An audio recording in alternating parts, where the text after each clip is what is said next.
Flexion, extension, adduction, abduction. अगर आप confuse होते हैं इन टर्म्स का मतलब क्या है तो इस वीडियो के एंड तक आपको ये टर्म्स क्लियर हो जाएंगे। सो पहले हम जानते हैं इन टर्म्स को जानना क्यों ज़रूरी है। अगर आप मूवमेंट्स और एक्सरसाइज के बारे में जानना चाहते हैं, आपकी बॉडी कैसे वर्क करती है, आपकी मसल्स का फंक्शन क्या है, कैसे मूव करती है, तो इन टर्म्स का पता होना आपको बहुत ज़रूरी है। सो फर्स्ट टर्म हम जो डिस्कस करेंगे वो है फ्लेक्शन। फ्लेक्शन का मतलब है बेंडिंग या जॉइंट्स का एंगल रिड्यूस होना। ये डिफरेंट पार्ट्स में किस तरह होती है हम ये देखते हैं। एल्बो फ्लेक्शन में आपका लोअर आर्म्स आपके अपर आर्म्स के क्लोज आता है और जो आपका एल्बो का एंगल है वो रिड्यूस हो रहा है, तो यहाँ पे एल्बो फ्लेक्शन हो रहा है। जब आप रिस्ट को कर्ल कर रहे हैं, अप कर रहे हैं, तो आपका रिस्ट में भी एंगल रिड्यूस हो रहा है, यहाँ पे रिस्ट फ्लेक्शन हो रहा है। सेम आपका फिंगर्स का है, जब आप फिंगर्स को कर्ल करते हैं, बेंड करते हैं, तो वहाँ पे फिंगर्स का फ्लेक्शन हो रहा है। शोल्डर फ्लेक्शन में आपका आर्म सामने की तरफ रेज होता है, तो वो एंगल आपका शोल्डर में रिड्यूस हो रहा है, सो वहाँ पे हम इसे शोल्डर फ्लेक्शन बोलते हैं। स्पाइन फ्लेक्शन में आपकी स्पाइन बेंड हो रही है, कर्ल हो रही है, वहाँ पे इसे स्पाइन फ्लेक्शन बोलेंगे। नेक में आपकी नेक बेंड हो रही है, नेक फ्लेक्शन। नी में आपका लोअर लेग आपकी अपर लेग के क्लोज आ रहा है, नी बेंड हो रही है, आपकी एंगल रिड्यूस हो रहा है, तो वहाँ नी फ्लेक्शन है।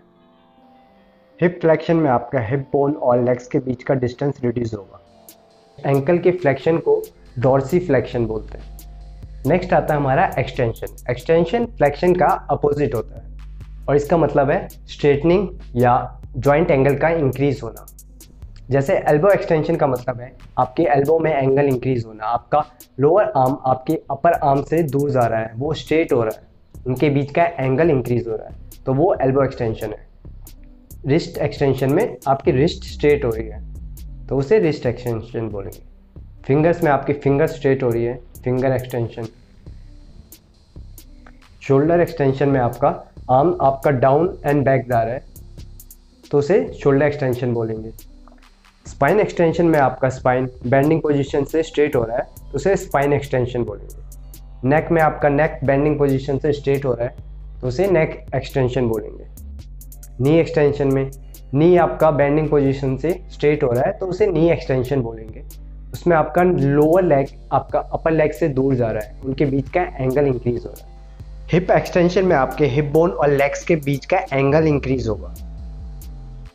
एंकल में आपके एंकल के एक्सटेंशन को हम प्लांटर फ्लेक्शन बोलते हैं।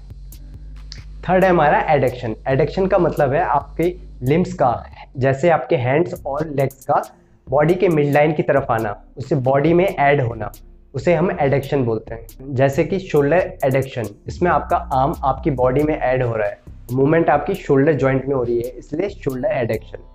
और आपका अगर लेग्स आपकी बॉडी की मिड लाइन की तरफ आ रहा है, तो ये मूवमेंट आपकी हिप्स में हो रही है, इसलिए हिप एडक्शन। फोर्थ आता है हमारा एबडक्शन। एबडक्शन मतलब हमारे लिम्स का बॉडी की मिड लाइन से दूर जाना, उसे हम एबडक्शन बोलते हैं। जैसे शोल्डर एबडक्शन में आपका आर्म आपकी बॉडी की मिड लाइन से दूर जा रहा है और ये मूवमेंट आपका शोल्डर जॉइंट में हो रही है, तो इसलिए शोल्डर एबडक्शन। और हिप एबडक्शन में आपका लेग आपकी बॉडी की मिड लाइन से दूर जा रहा है और ये मूवमेंट आपकी हिप में हो रही है, इसलिए हिप एबडक्शन। आई होप ये चारों टर्म्स आपको क्लियर हो गई होंगी। अगर आपको कोई कन्फ्यूज़न है आप कमेंट करके मुझे बता सकते हैं।